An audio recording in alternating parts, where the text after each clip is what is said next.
Friends, world today, in fact, for, for quite some time,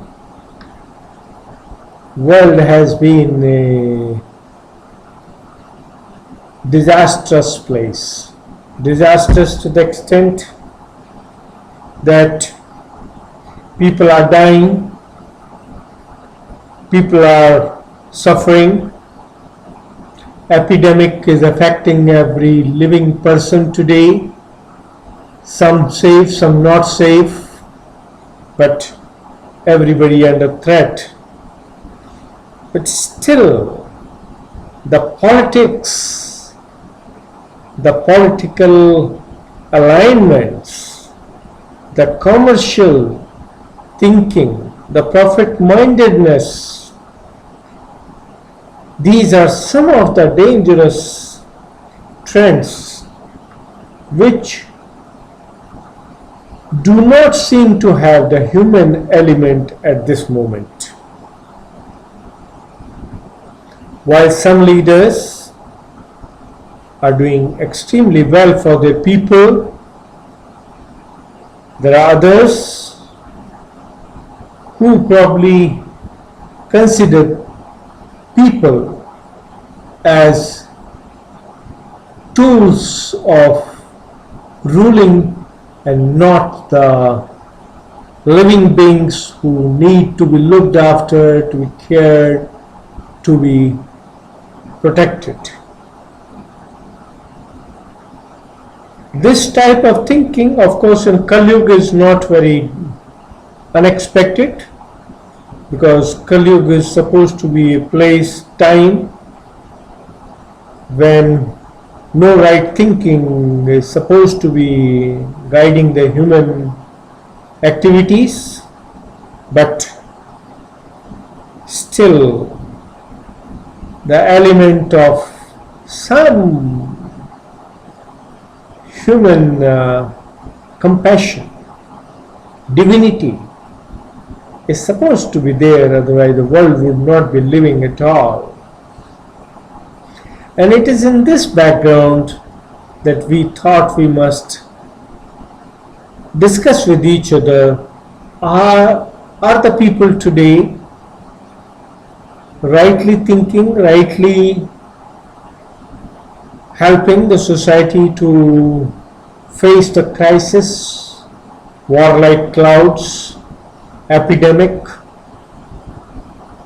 joblessness, and all associated problems.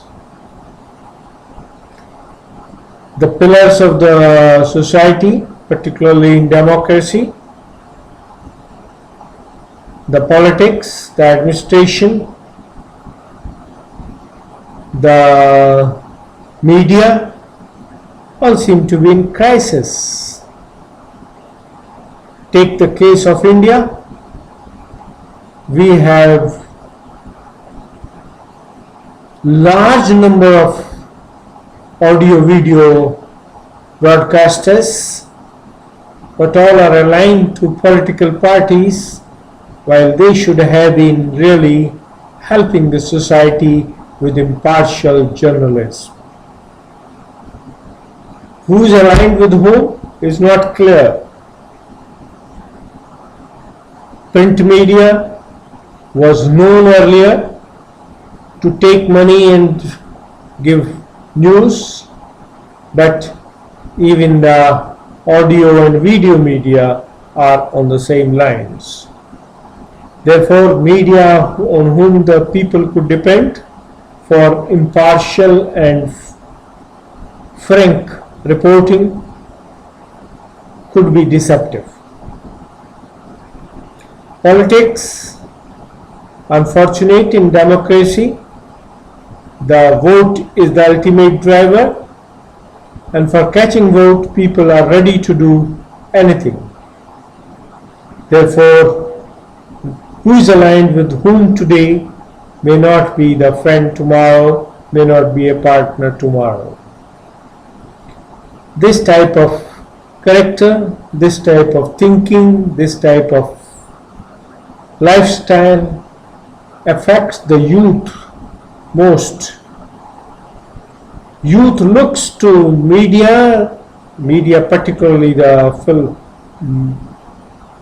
TV and film heroes and heroines, anchors, reporters as their idols, as their role models.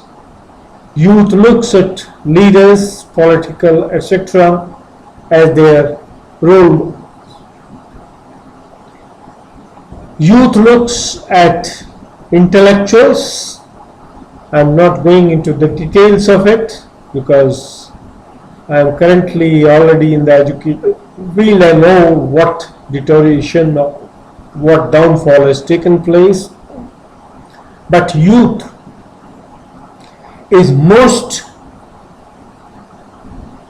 disenchanted, disgruntled today because they neither have the media to look at as an idol or the leadership, political leadership as an idol to look at, or the education leaders or other leaders as idols to live on.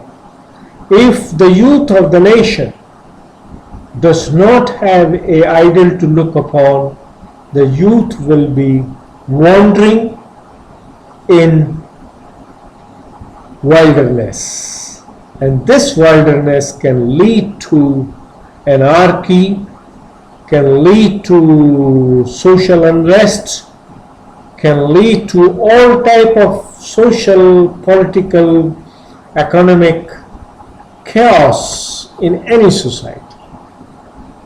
Therefore, the reason we thought we must talk is that all those who think that future of the nation is their concern should seriously consider that every youth needs a role model, and if they do not have a role model, what will be the future of the society? God bless all. Jai Hind, Jai Bharat.